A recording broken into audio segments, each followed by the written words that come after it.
அனைவருக்கும் சாய் சமையலின் அன்பான வணக்கம். இன்றைக்கி பார்த்தீங்கன்னா காணாங்கத்தை மீன் குழம்பு எப்படி செய்கிறதுன்னு பார்க்க போகிறோம். ஃபஸ்ட்டு அதுக்கு தேவையான பொருள் என்னன்னு பார்க்கலாம். கடுகு தேவையான அளவு எடுத்துக்கோங்க. 1/4 ஸ்பூன் வெந்தயம், 1 ஸ்பூன் சோம்பு, 1 ஸ்பூன் மஞ்சள் தூள் எடுத்துக்கோங்க. 2 கட் பண்ண தக்காளி, 3 பச்சை மிளகாய், கொஞ்சம் கருவேப்பிலை, கட் பண்ண 2 வெங்காயம், பூண்டு 10 பல், புளி ஊற வச்சுக்கோங்க, மிளகாய்த்தூள், தேவையான அளவு உப்பு. இப்போ எப்படி செய்கிறதுன்னு பார்க்கலாம். வாங்க வீடியோக்குள்ளே போகலாம். நான் இன்னும் மீன் க்ளீன் பண்ணலை. குழம்பு ஃபுல்லாக ரெடி பண்ணிவிட்டு தான் மீன் க்ளீன் பண்ண போகிறேன். ஃபஸ்ட்டு இது எப்படி செய்கிறதுன்னு பார்க்கலாம். ஃபஸ்ட்டு பார்த்திங்கன்னா ஒரு கடாயில் எண்ணெய் ஊற்றி இது எல்லாத்தையுமே சேர்த்து பொரிச்சிக்கோங்க.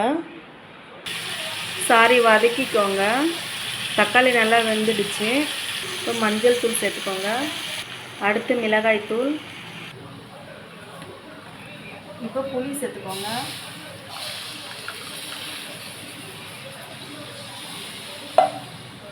புளி கொஞ்சமாக விட்டுக்கலாம். காணாங்கத்தை மீன் புளிப்பாக இருந்தால் நல்லா இருக்காது. இப்போ ஒரு 1/2 லிட்டர் மட்டும் தண்ணி சேர்த்துக்கோங்க.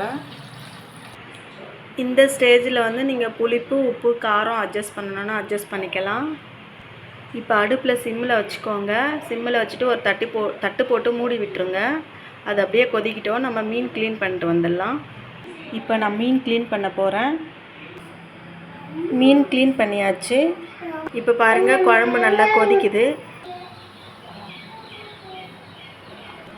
இப்போ மீனை 2 கட் பண்ணி குழம்புல போட்டுக்கலாம். நம்ம அலசிட்டு கட் பண்ணால் தான் அது நல்லாயிருக்கும். அலசாததுக்கு முன்னாடி கட் பண்ணால் மீன் செதஞ்சு போயிடும். அதனால் நான் இப்போ தான் கட் பண்ணி போட போகிறேன்.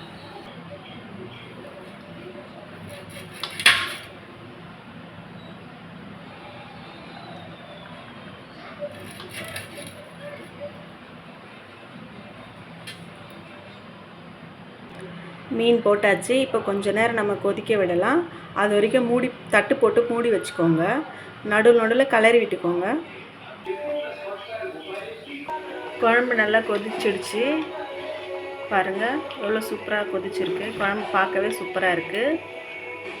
இப்போ லைட்டாக கொத்தமல்லி போட்டுக்கோங்க. கொத்தமல்லி தூவிட்டு ஸ்டவ் ஆஃப் பண்ணிக்கோங்க. போதும். இதே மாதிரி நீங்களும் செஞ்சு பாருங்கள். இதில் வெந்தயம் அப்படியே போட்டிருக்கிறதுனால இந்த குழம்பே டேஸ்ட்டாக இருக்கும்.